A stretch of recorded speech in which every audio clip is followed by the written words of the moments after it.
गुरुर्ब्रह्मा गुरुर्विष्णू गुरुर्देव महेश्वरा सद्गुरु साक्षात परब्रह्म तस्मै श्री सद्गुरुवे नमः। जय जय रघुवीर समर्थ, श्रीराम समर्थ। सद्गुरु चरणांना नतमस्तक होऊन आपण या निरूपणास सुरुवात करूया। मायबाप सज्जनांचं स्वागत आहे या सुंदर मनमोहक सकाळच्या वातावरणामध्ये। सर्व मायबापांचं स्वागत आहे। समर्थांनी सांगितलेलं आहे बघा, आपण प्रत्येक वेळी म्हणत असतो की कर्म चांगले करा, कर्म चांगले केले तर चांगले फळ मिळेल। पण नक्की कर्म म्हणजे काय? बघा, एखाद्या सामान्य मनुष्याचा एक हा सामान्य प्रश्न आहे, नक्की कर्म म्हणजे तरी काय? नक्की माणसानं वागावं तरी कसं? कर्म करण्यासाठी काही शिक्षण लागतं का? कर्म करण्यासाठी काही विद्वान व्हावं लागतं का? ज्ञानी व्हावं लागतं का? बघा, असा सामान्य माणसाला पडलेला हा सुंदर प्रश्न। पण या प्रश्नाचं उत्तर समर्थांनी फार सुंदर स्वरूपामध्ये दिलेलं आहे की कुणालाही न दुखावता जगणं याच्या इतकं सुंदर कर्म जगामध्ये दुसरं कुठेच सापडणार नाही। म्हणजे काय? म्हणजे दुसऱ्याच्या चेहऱ्यावर आनंद निर्माण करून स्वतः आनंदी होणं हेच जगामध्ये सर्वात चांगले कर्म आहेत। नाहीतर दुसऱ्या कर्मांना तुम्ही श्रेष्ठ मानत असाल तर ती चुकी करत आहात। समर्थांनी सांगितलं आहे, हे ज्याला कळलं ना त्याला वेगळं पुण्य करण्याची कधीच गरज लागत नाही। कारण का? कारण हेच खरे पुण्य आहेत आणि हे प्रत्येक जीवनामध्ये आयुष्यामध्ये क्षणाक्षणाला उपयोगी पडत असतात।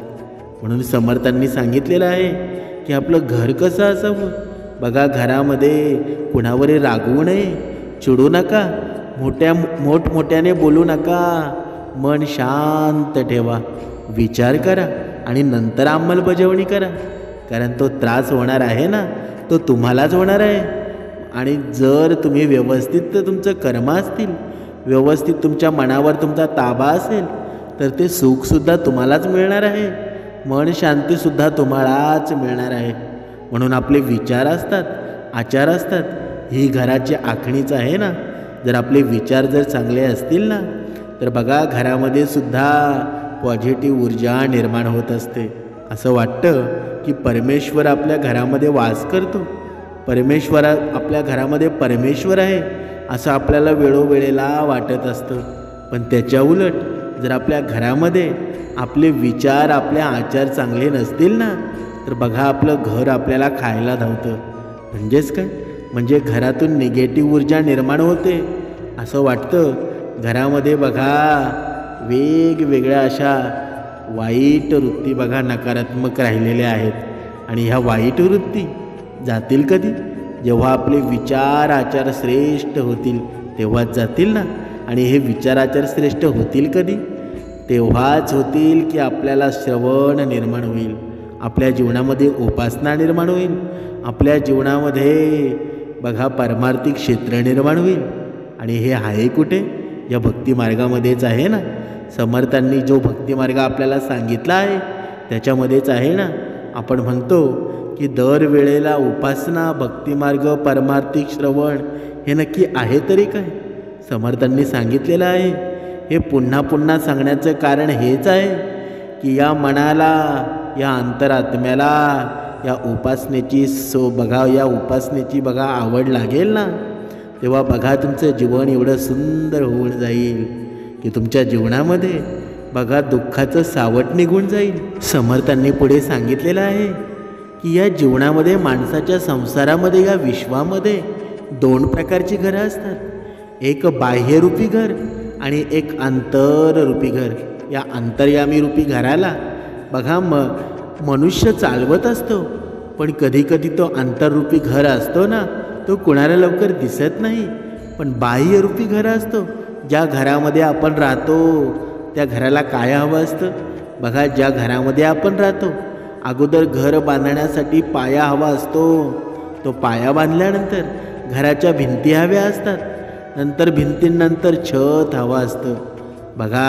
आणि आपला संसार व्यवस्थित चालवण्यासाठी घराची तिजोरी बघा, तिजोरीमध्ये पैसे हवे असतात, आणि घरामध्ये धन दौलत हवी असते आणि घरामध्ये लक्ष्मीसुद्धा हवी असते. घराचे देवस्थान हवं असतं. म्हणून समर्थांनी सांगितलेलं आहे. पण हा अंतररूपी जे घर आहे त्यामध्ये माणसाला काय हवं आहे बघा. एक आपण पाहतो बाह्यरूपी घर आणि दुसरं आहे अंतर्यामी घर. आणि या घरामध्ये बघा प्रेम आहे ना. प्रेम घराचा पाया आहे. जर आपल्या घरामध्ये प्रेम नसेल बघा, कधी कधी आपण म्हणतो की काहीकांच्या घरामध्ये एवढी माणसं येतात ना, ती उगीच येतात का. पण काहीकांच्या घरामध्ये कुत्रंसुद्धा उभं राहत नाही. कारण कुत्र्यालासुद्धा माहीत असतं, कारण इथे माझी भूक भागली जाणार नाही, इथे कधीच अन्न मला भेटणार नाही. पण काहींच्या घरांमध्ये एवढी माणसांची बघा गर्दी असते ना, कारण तिथे प्रेम असतं. आणि जिथे प्रेम असतं ना तिथे माणसं असतात. कधी कधी आपण म्हणत असतो की एखादा माणूस मनुष्यामध्ये नाही, तो माणसातला नाही, कारण तो मनुष्याशी कधी व्यवहार करत नाही. पण दुसरीकडे दुसरा एक व्यक्ती असतो की त्याच्याकडे एवढी माणसं असतात की त्याचं घर पूर्ण भरलेलं असतं. म्हणून समर्थांनी सांगितलेलं आहे प्रेम आहे ना, तो आपल्या घराचा पाया आहे. आता पुढे पाहूया. आणि घरातली थोर माणसं आहेत ना, त्या घराच्या भिंती आहेत. जर घरातली थोर माणसं असतील, सगळी माणसं एकत्र असतील ना, तर घराच्या भिंती कधीच तुटत नाही. ते घर त्या भिंतींवर व्यवस्थित मजबूत राहतं. आणि घराचं छत आहे हे घराचं सुख आहे.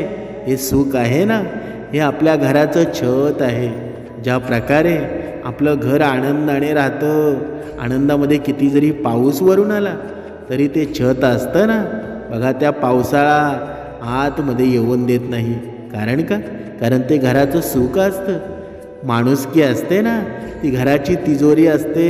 कारण का, कारण ज्या घरामध्ये माणुसकी नाही त्या घराची तिजोरी कधीच भरत नाही.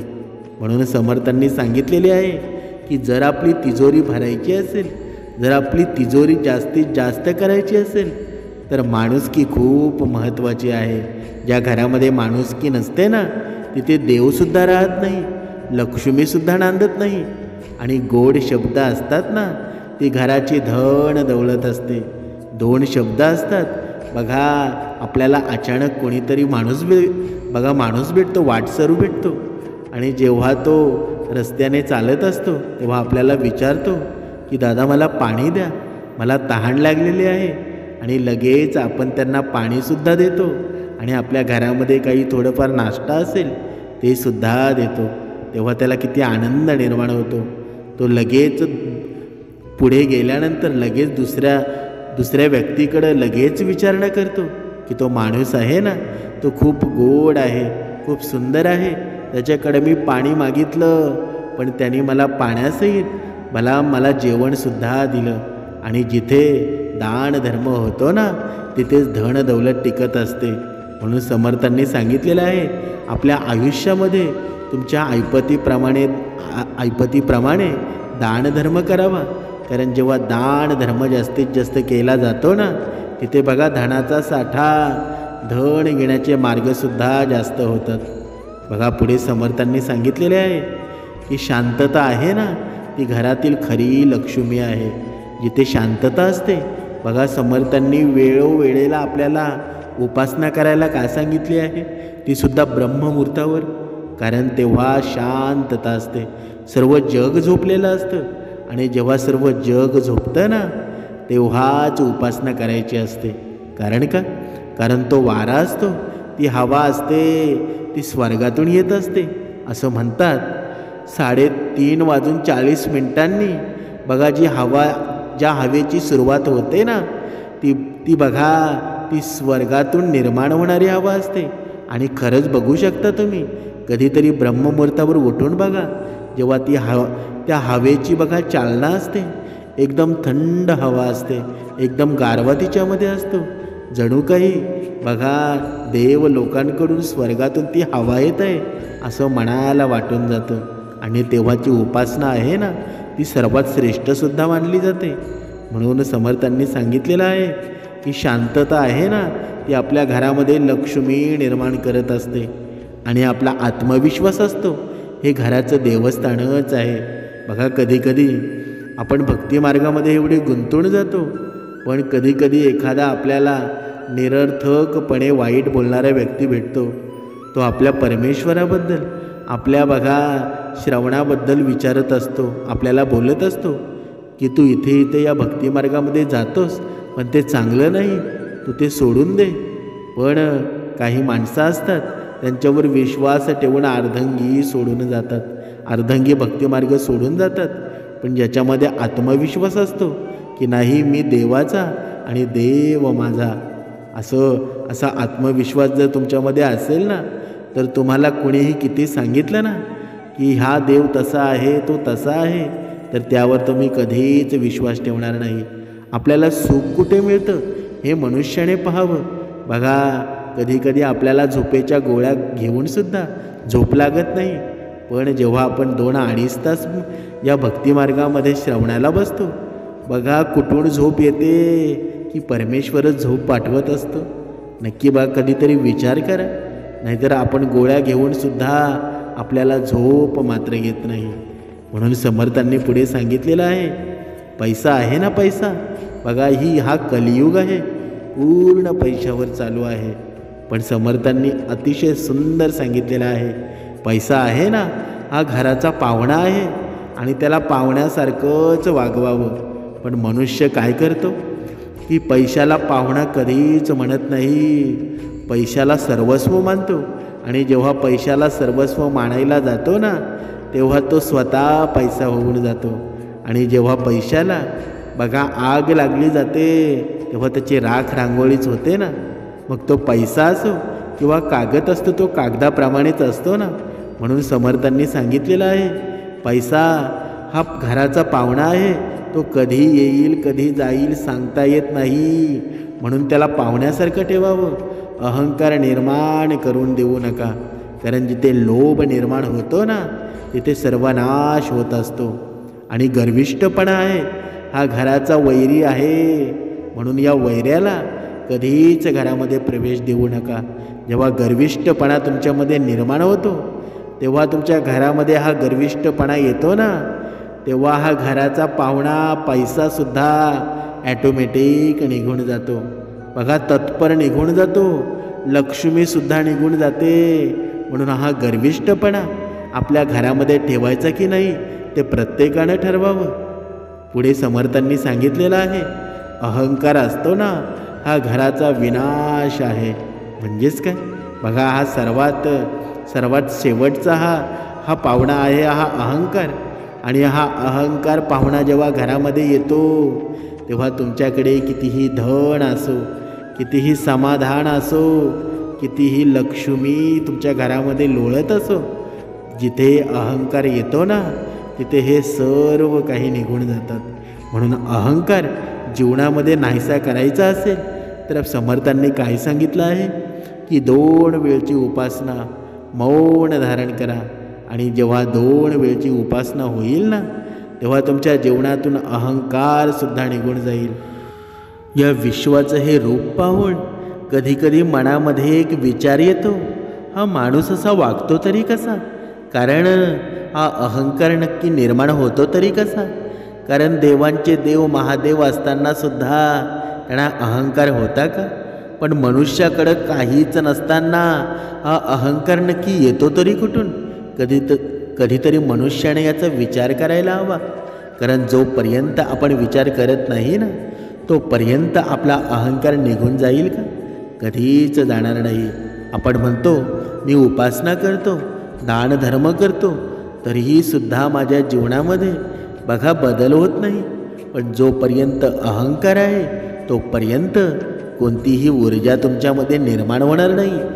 समर्थांनी सांगितलेले आहे, माणसाची सर्वात मोठी भूल कोणती आहे की स्वतःकडे कर्तृत्व नसताना सुद्धा स्वतःला मोठा समजायला लागतो. बघा, कधीकधी आपण विचार करतो की देवांचे देव महादेव यांना महादेव असं का म्हणतात? कधीतरी विचार येतो आपल्या मनामध्ये. बघा, आपण ते सुद्धा पाहणार आहोत की देवांचे देव महादेव आहेत, त्यांना सर्व देवांचे देव का म्हटलं जातं. हिंदू धर्मामध्ये अनेक असे देवी देवतांचा गौरव करण्यात आलेला आहे. आणि एकच देवतेचं अस्तित्व असलेल्या भगवान शंकर यांना देवांचं देव महादेव असं म्हटलं जातं. पण हे का म्हटलं जातं? बघा, धर्मशास्त्रामध्ये भगवान शंकर यांची महादेव म्हणून पूजा केली गेलेली आहे. आणि ब्रह्मदेव विश्वाचे निर्माता आणि विष्णू पालनकर्ता आहे. पण यांना मात्र महादेव का म्हणत नाही? बघा, सर्वश्रेष्ठ देव असून सुद्धा त्यांना महादेव का म्हणत नाही? पण लय करणारे भगवान शंकर यांना महादेवाची आपण उपाधी देत असतो. बघा, शास्त्रामध्ये सुद्धा असं सांगण्यात आलेलं आहे की भगवान शंकरांना एवढं उच्च स्थान का देण्यात आलेलं आहे? भगवान शंकर यांना महादेव का म्हणतात याबद्दल अनेक अशा कथा आहेत, अनेक पौराणिकसुद्धा कथा आहेत. पण शिवपुराणातील पौराणिक कथेनुसार जेव्हा भगवान शंकर यांचा मुलगा कार्तिकेय आणि तारकासुराचा वध केला होता, बघा, या सर्व कथा तुम्हाला सांगायची गरज नाही, सर्व कथा तुम्हाला माहीत आहेत. पण आपण पाहत होतो की हा मनुष्य एवढा अहंकारी का बनतो? त्याच्याकडे काहीच नसताना सुद्धा अहंकारी बनतो. म्हणून भगवान शंकर तर महादेवांचे देवांचे देव आहेत, तरीसुद्धा त्यांना एवढा अहंकार नाही. मग या मनुष्याला का? बघा, आपण हे पाहत होतो. पुढे आता आपण पाहूया. बघा, भगवान शंकरांचा मुलगा कार्तिकेय आणि तारकासुराचा वध केला तेव्हा त्याचे 3 पुत्र तारकाश, कमलाश आणि विद्युन्माली यांनी तीव्र तपश्चर्या केली. बघा, 3 पुत्र होते. पहिला पुत्र तारकाश, दुसरा पुत्र कमलाश आणि तिसरा पुत्र विद्युन्माली. बघा, यांनी तीव्र तपश्चर्या केली आणि ब्रह्मदेवाकडून अमरत्वाचं वरदान मागितलं. ब्रह्मदेवांनी यांनी बघा अमरत्वाचं वरदान देण्यास नकार दिला आणि इतर काही वरदान बघा असं त्यांना सांगितण्यात आलं. त्यानंतर या राक्षसांनी ब्रह्मदेवाकडून एक अद्भुत वरदान मागितलं. या वरदानानुसार विश्वकर्माचा मुलगा मै, बघा लक्ष देऊन ऐका, ही कथा म्हणून ऐकू नका, कारण या कथेमध्ये सार दडलेला आहे. बघा, विश्वकर्माचा मुलगा मै याने आमच्यासाठी अशी 3 नगरं निर्माण करावी की जी स्वर्ग, पाताळ आणि पृथ्वी येथे राहणारा कोणताही प्राणी, राक्षस, देवता, नपुंसक, यक्ष इत्यादींना मारले जाऊ शकणार नाही. जरी कोणी आक्रमण केले ना तरी ही 3 नगरं एका सरळ रेषेत सोडलेल्या एकाच बाणाने फक्त अभिजित नक्षत्रात नष्ट होतील. बघा, आणि ब्रह्मदेवाने तथास्तु म्हटल्यावर बघा त्या वर त्यांना दिला. असा वर मिळाल्यामुळं या राक्षसांनी अहंकारातून सर्वांना त्रास देणं सुरू केलं. आणि या तिघांना आवर घालण्यासाठी भगवान शंकरानं सर्वप्रथम देवतांना सांगितलं की तुम्ही माझी अर्धी शक्ती घेऊन या राक्षसांचा नाश करा. अशा परिस्थितीमध्ये देवांनी भगवान शंकरास विनंती केली की ते भगवान शंकरांची अफाट शक्ती घेण्यास असमर्थ आहेत. देवतांनी भगवान शंकर यांना विनंती केली, तुम्ही सर्व देवांची अर्धी शक्ती तुमच्यात सामावून घ्या. आणि त्यामुळे सर्व देवांचा देव भाग धारण केल्यामुळं भगवान शंकर देवांपेक्षा अधिक शक्तिशाली बनले. आणि म्हणूनच भगवान शंकर देवांचे देव महादेव झाले. बघा, अशा भरपूर कथा आहेत. पण आपण पाहत होतो की माणसाच्या जीवनामध्ये एवढा अहंकार का? बघा, पुढे समर्थांनी सांगितलेलं आहे महादेव म्हणजे काय. बघा, सतदेवो बाले नसीत सर्वभ्य बलवत्तर महादेव इति ख्यास्त प्रबोधी शंकरा. महाभारत कर्ण प्रस्थ अध्याय 34 श्लोक 13. त्रिपुरा असुरांना मारण्याची योजना. बघा, जेव्हा देवतांनी त्यांच्या तेजातील अर्धी शक्ती महादेव शंकर यांना दिली तेव्हा भगवान शंकर आणखी शक्तिशाली झाले. आणि मग त्यांनी देवांना एक अद्भुत रथ तयार केला. आणि एक अद्भुत रथ बघा धनुष्यबाण बांधण्यास सांगितलं जेणेकरून ते 3 पुरुषांचा नाश करू शकतील. बघा, देवतांनी संपूर्ण ती योजना आखली. महाभारताच्या कर्ण पर्वाच्या अध्याय 34 नुसार बघा, नंतर देवांच्या प्रयत्नामुळं पृथ्वी रथ बनली आणि मद्राचल त्या रथाचा अक्ष बनला. बघा गंगा, सिंधू आणि सरस्वती नद्या होत्या ना, त्या रथाच्या धुरा बनल्या. दाही दिशा त्या रथाचे आवरण बनल्या. दिवस रात्र कला, लाकूड आणि 6 ऋतू त्या रथाच्या चाकाचे लाकूड बनले. सूर्य आणि चंद्र हे त्या रथाचे चाके बनले. इंद्र, वरुण, यम, कुबेर हे त्या रथाचे घोडे बनले. म्हणजे बघा, जेव्हा आपण म्हणतो ना, जेव्हा सर्व समाज एकत्र येतो ना, सर्व प्राणी मात्र एकत्र येतात, तेव्हा कितीही बलशाली बलाढ्य शत्रू असेल तरीही तो पराजितच होऊन जातो. बघा, धर्म, सत्य आणि अर्थ या घोड्यांचं लगाम बनले. नागराज वासुकीला त्या रथाचा ईशदंड म्हणजे ईश्वरी शिक्षा म्हणजे चाबूक बनवलं. गायत्री स्वतः रथाच्या वरती भागाची बांधणीची दोरी बनली. मेरू पर्वत ध्वजदंड बनला. मेघ ध्वजावर विराजमान झाले. रथ तयार झाल्यानंतर बघा, एवढा प्रचंड भयंकर रथ तयार झाला. आणि हा रथ तयार झाल्यावर ब्रह्मदंड, रुद्रदंड आणि काळदंड आणि ज्वर हे भगवान शिवाभोवती संरक्षक म्हणून उभे राहिले. ऋषी अथर्व आणि अंगिरा ऋषींनी या रथाच्या चाकांना पहारा देण्यास सुरुवात केली. ऋग्वेद, सामवेद, यजुर्वेद हे रथाचे नेतृत्व करणारे योद्धा बनले. बघा, शंकरासाठी महान धनुष्य. बघा, महाभारतानुसार भगवान शंकराने त्रिपुरा असुरांना मारण्यासाठी एक अद्भुत आणि अविश्वसनीय धनुष्य आणि बाणाची इच्छा केली. मग पूर्वी शंकराच्या यज्ञानुसार निर्माण झालेले संवत्सर ते महान धनुष्य बनले.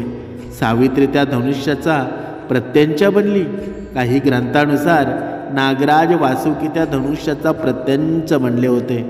बघा, विष्णुधामा भगवतो भस्मामित तेजस तस्माद धनुर्जा सस्पेश न विशेरहु सत्य. महाभारतामध्ये कर्णपर्व अध्याय 34 श्लोक 50. बघा, याचा अर्थ काय आहे? प्रख्यात भगवान शंकरांचा आत्मा विष्णू असल्यामुळं म्हणून ते राक्षस भगवान शंकराच्या धनुष्य आणि बाणाचा वेग आणि घाव सहन करू शकले नाहीत. बघा, भगवान शंकराने विष्णुरूपी बाणामध्ये आपल्या क्रोधाग्नी सोबत अग्नी, चंद्र आणि अंगिरा आणि भृगू यांच्या क्रोधाचाही राग समाविष्ट केला होता. आणि भगवान विष्णू, अग्नी आणि चंद्र हे भगवान शंकराचे बाण बनले होते. याचं कारण असं की संपूर्ण जग अग्नी आणि सोमरूप आहे आणि त्याच वेळेस संपूर्ण जग हे विष्णुमय आहे. महाभारत कर्ण पर्व अध्याय 34 श्लोक 63. बघा, जेव्हा भगवान शंकर या दिव्य रथावर चढले तेव्हा त्यांनी विचारलं की माझ्या या दिव्य रथाचा सारथी कोण बनेल. बघा, सर्वांपुढे हा प्रश्न निर्माण झाला. पण शंकर म्हणाले की माझ्या रथाचा सारथी आहे ना, तो माझ्यापेक्षा चांगला असायला हवा.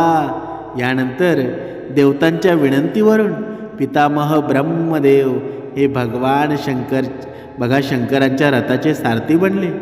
बघा, विष्णूने वृषभ अवतार घेतला आणि जेव्हा भगवान शंकराचा रथ हळू लागला आणि महादेवाने धनुष्य हाताळण्याचा प्रयत्न केला तेव्हा हा दिव्य रथ बघा ब्रह्मदेव आणि शंकराचा भार सांभाळू शकला नाही, कारण ते साधं होतं का.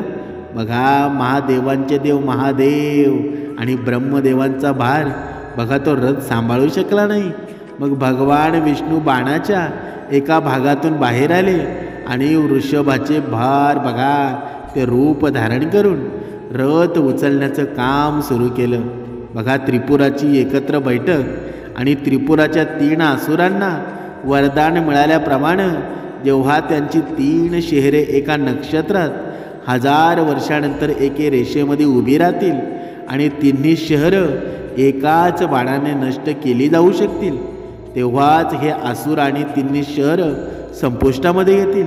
जेव्हा भगवान शंकर यांनी धनुष्याकडे बाण दाखवला आणि चिंतन केलं तेव्हा 3 नगरे एकाच सरळ रेषेमध्ये एकत्र आली.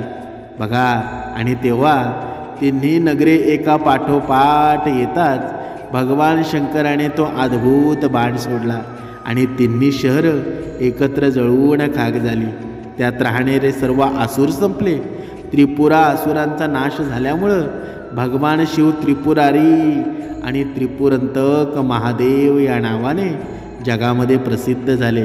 शिवपुराणामध्ये असा सुद्धा उल्लेख आलेला आहे की या महान पराक्रमानंतर जेव्हा अनेक असुरांचा मृत्यू झाला आणि उर्वरित असुरांनी भगवान शंकरांकडे क्षमा मागितली, तेव्हा भोळ्या शंकराने भावनिक हृदय हेलावले आणि त्यांच्या डोळ्यातून अश्रू येऊ लागले.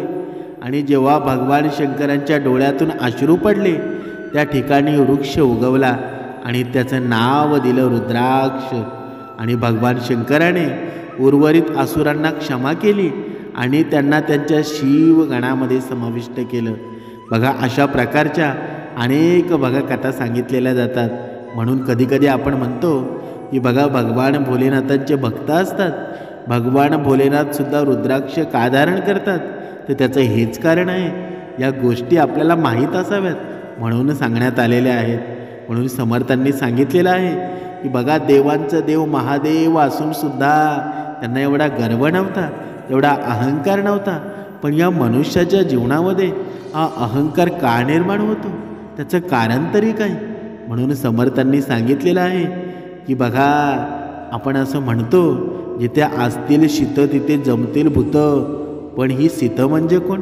बघा, ही जी शीते असतात ही म्हणजे कोण? ही शीते असतात म्हणजे वाईट कर्म करणारी माणसं. म्हणून समर्थांनी सांगितलेलं आहे, ज्या ठिकाणी बघा वाईट गोष्टी होतात, ज्या ठिकाणी वाईट गोष्टींना बघा प्रारंभ होत असतो, वाईट गोष्टी करण्यासाठी प्रवृत्त करत असतात, त्या ठिकाणी मनुष्याने बसूसुद्धा नाही. कारण का? कारण बघा, एखाद्या ठिकाणी सभा चालू असते, 2-3 मित्र बसलेले असतात, आपण त्यांच्यासोबत बसतो. पण जेव्हा आपण त्यांच्या सोबत बसत असतो तेव्हा वेगळ्याच कोणत्या तरी माणसाच्या जीवनावर आपण बोलत असतो, त्याची आपण टीका करत असतो. पण जेव्हा आपण तिथून निघून जातो ना, आपण निघून गेल्यानंतर तिथे आपलीच टीका चालू होते. म्हणून समर्थांनी सांगितलेले आहे, कोणत्याही माणसाशी बोलताना, विचार करताना, वागताना कोणावरही टीका करू नये. कारण जेव्हा तुम्ही दुसऱ्यावर टीका करताना, जेव्हा तुम्ही दुसऱ्यावर बघा वाईट गोष्टी बोलत असता, तेव्हा तुमच्या पाठीमागे सुद्धा तुमचाच मित्र वाईट करत असतो, वाईट बोलत असतो. म्हणून दुसऱ्याकडे जेव्हा आपण एक बोट दाखवतो ना, तेव्हा आपल्याकडे उरलेली बोटं असतात हे मनुष्य मात्र विसरून जातो. म्हणून समर्थांनी सांगितलेलं आहे की माणसाच्या जीवनाचं हे घर आहे ना, हे घर नंदनवन करण्यासाठी, या अंतरात्म्यातलं घर नंदनवन करण्यासाठी माणसाच्या जीवनामध्ये काय बसायला हवं, त्या घरामध्ये काय राहायला हवं, तर त्या घरामध्ये राहायला हवं नामस्मरण, भक्तिमार्ग. ही समर्थांनी सांगितलेली ही भक्ती पण आपण ठेवतो का? कधीच ठेवत नाही. आपण भक्तिमार्ग करूनसुद्धा बघा, कधी मनुष्य म्हणतो की भक्ती करूनसुद्धा माझ्या जीवनामध्ये दुःख आहे. पण समर्थांनी सांगितलेलं आहे, दुःख कोणाला नाही. या जगामध्ये सर्व सुखी असा कोणी आहे का? कोणीच नाही. बघा, श्रीरामाला सुद्धा वनवास भोगावा लागला ना, सीतेला सुद्धा अग्निपरीक्षा द्यावी लागली होती. त्यांच्यापुढे तुम्ही आम्ही कोण आहोत?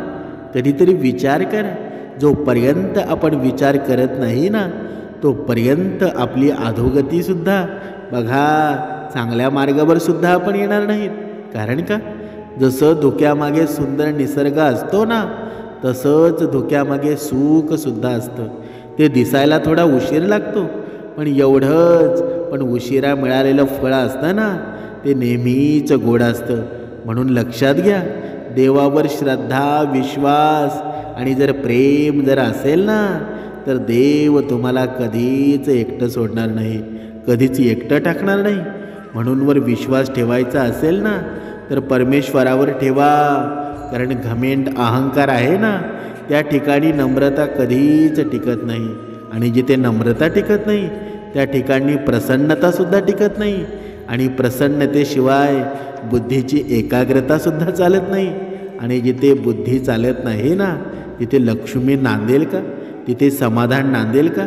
आणि ज्या ठिकाणी लक्ष्मी बघा त्या ठिकाणी बुद्धीची स्थिरता एकाग्रता नाही, त्या ठिकाणी कधीच यशसुद्धा थांबत नाही.